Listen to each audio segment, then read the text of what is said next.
Before we get into Listkit, I just want to quickly go over why cold email makes sense. So why it makes sense is because, well, there's really only 3 ways to get new clients, new leads that don't have to do with word of mouth or referrals or anything like that. There's outreach, there's ads, there's content, and people don't want to see ads. They try and ignore them best they can.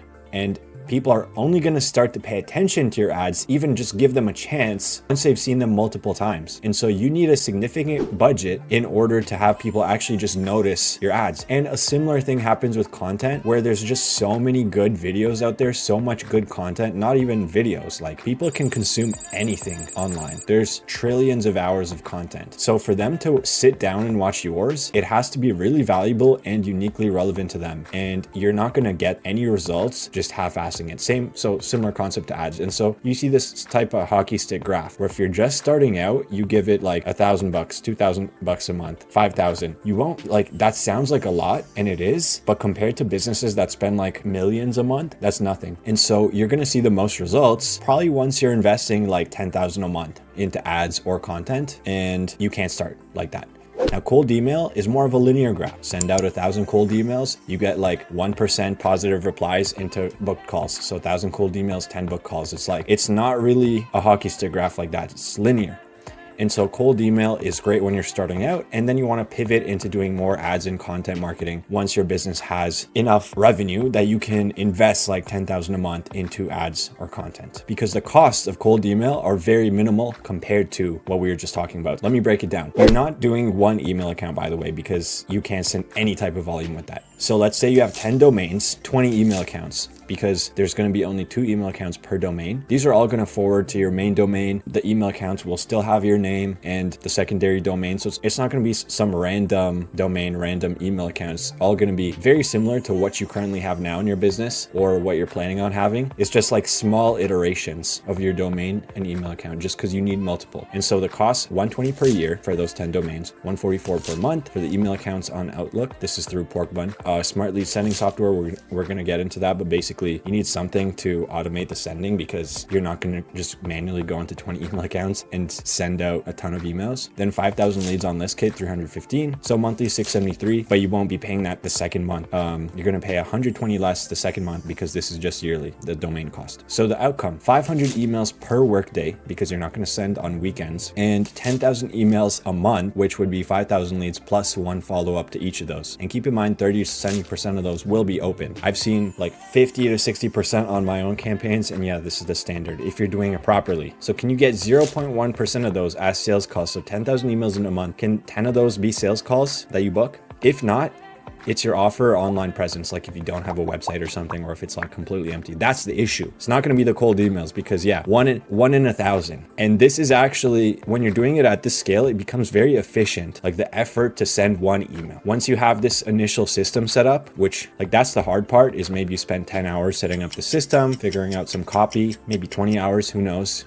There can be a lot of testing involved with different copy. But once you set it up, like sending 1,000 emails a month or 10,000 is basically the same amount of effort. And so it can scale quite easily with very little input in terms of money. But ads, no, you can't really scale ads, in the sense that the cost per 1,000 impressions is going to stay the same, right? Okay, so why Listkit? So one is it's triple verified. So the emails you get there, so you pay a bit more than other providers, but your email/domains don't get burned as quickly, because in cold email, eventually they do get burned. Eventually Google or Outlook or whoever, they flag you, and you're going to have to just spin up a new email account, but that's no problem, because with 2 to 3 weeks of warming up a new email address, you can get to sending again. So it's not the biggest deal if they get burned, but it's still going to waste your time, and you're wasting credits, right? Like if you pay for 1,000 credits, 20% of those emails don't work. Your emails and domains are going to get burned quicker, but then those 1,000 you paid for is essentially just 200 of those are wasted, and you wasted the time of setting everything up into your campaign, right? 2, you're going to save time on building your list, because Listkit is very similar to LinkedIn Sales Navigator in that you just have some like filters you put in, filters for the company,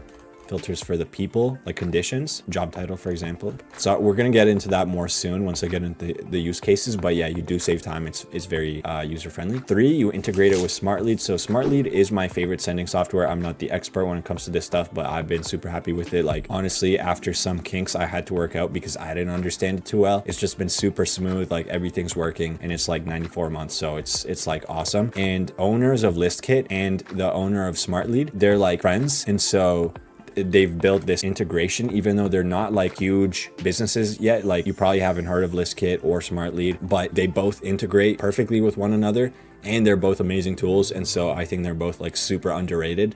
And 4, share Listkit searches with any email. So if you have a saved filter, let's go to save filter, Oakville business owners 500, right? Share any email. You just send it over to them. They get this filter. And so it's not a huge deal, but like just these little touches is awesome because it shows they care about the end user. So like when you make a filter, it can take like 5 minutes to do a really complex filter. Let's say you have 10 different ones. Like it can take close to an hour to just try and recreate another filter that someone has, or you just share it with like your team members, your virtual assistant, whoever. So that's like a really nice touch because time is money. Okay, use case 1 in North America. We're just gonna make it together right now. So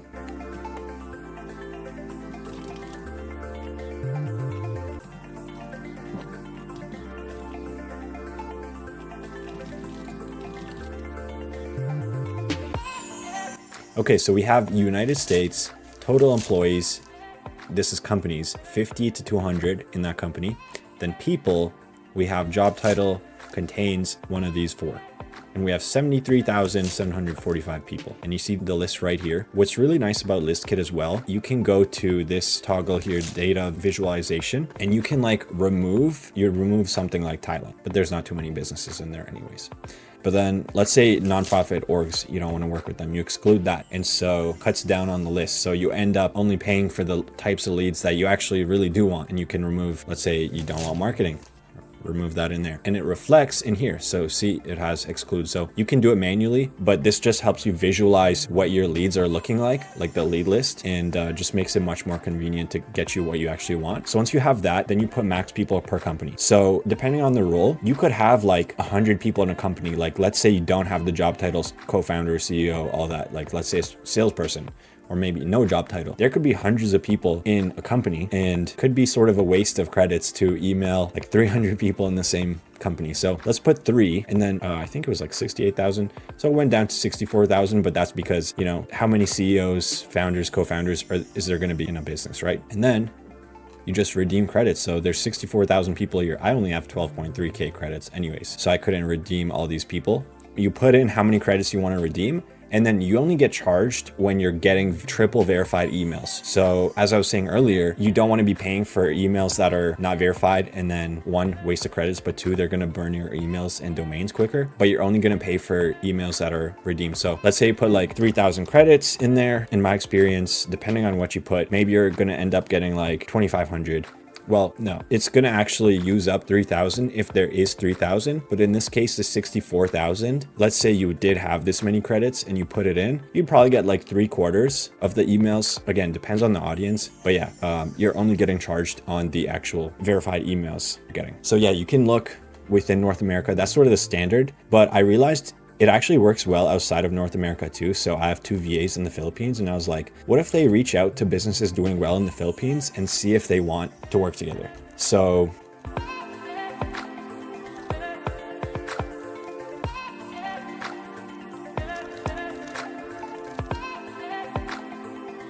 okay, so in the Philippines, companies with 30 to 300 employees and job title CEO, founder, co-founder, president. 2,000 people. Like it works in other countries, probably not as well as, let's say, if you're putting Canada, United States, but it still works reasonably well. And like even in third world countries, there are probably people you can work with, definitely in like second world countries. So I was born in Romania. I could probably get a ton of awesome results within Romania as well. But yeah, you could work with business owners from all over.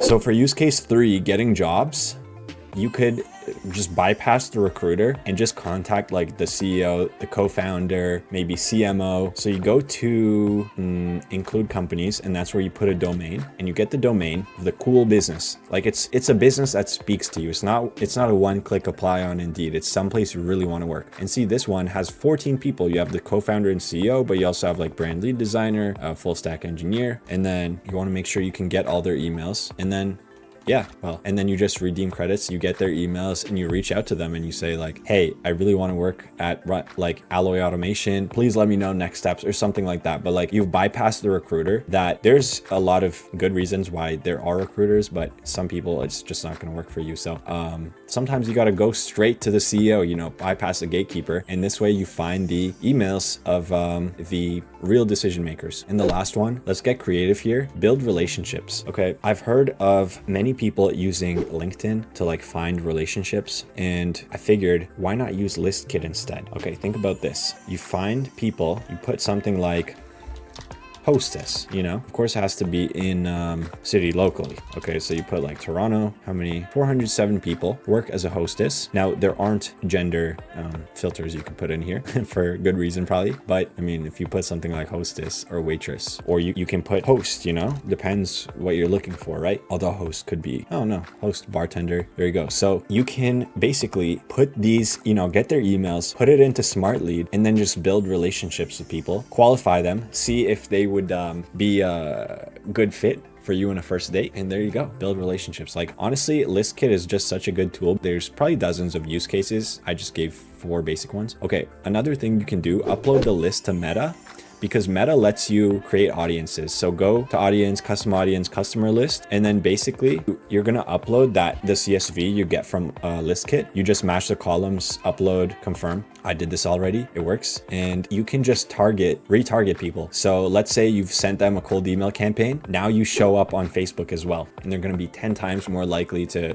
click. So I know I was saying don't use ads yet. That's just because ads are super inefficient if you have like $1,000 a month budget. But if you sent 10,000 emails to people, it's actually relatively cheap to also show ads to those 10,000 people. And Facebook is really good at finding people if you have the name and email. Like they won't find everyone, but they'll find a good amount of people either on Facebook or Instagram. And yeah, like I said earlier, open rates are actually surprisingly good if you do cold email properly. That's a whole different video. I mean, there's a lot of videos on YouTube that are really good that show you how to do cold email properly in terms of the copy, but 30 to 70% of people are opening. So when you show up on Instagram or Facebook in an ad, they're going to recognize you and they're going to be 10 times more likely to click. So instead of you having to pay 10,000 a month on Facebook ads, maybe you could do 1,000 a month, and of course what you spend on cold email. But let's say you're spending 2,000 a month as opposed to 10,000 to get similar results. Like that's sort of a no-brainer. The last thing, you can even upload the list to a LinkedIn automation tool, because the CSV you get from Listkit also has like 80% have LinkedIn links. So you can use a automation tool, but be careful because LinkedIn actually prohibits that. So if they figure out you're using it, your account could get suspended or even banned. So I don't know if I'd even recommend that. That's why I'm not going to recommend anything. If you want to use it, just Google it. There's a lot of articles that show you tools to use. They're roughly like 100 a month, but you could also do it manually if you got some time, or hire a VA. Same, like for 100 or 200 bucks a month, you could have them do the LinkedIn automation, like probably safer. I don't know. This I don't have much experience for, but the point is you get a lot of good working data with Listkit. And then if you just add layers of, let's say, complexity to it, like you send out cold emails, maybe 2 follow-ups. You don't want to do more than 2 follow-ups because they're cold emails. They're not warm. 2 follow-ups, then you show a couple ads, retarget them, and then add them on LinkedIn. For a very relatively low budget, you're going to get a ton of engagement because you just sort of show up everywhere. And if you have a good offer, people will reply because you've showed up enough. So if you want to use Listkit, I'm going to include my affiliate link in the bottom. You don't pay anything extra, but I get a small bonus for everyone I bring to Listkit. And I just really love Listkit. And I figure, why not make this video, share with clients, potential clients, just random people on YouTube, and try and help Listkit out, help you guys out. Yeah. If you want me to make more videos on Listkit, I'd be happy to. Just comment or message me, and I'll see you in the next video.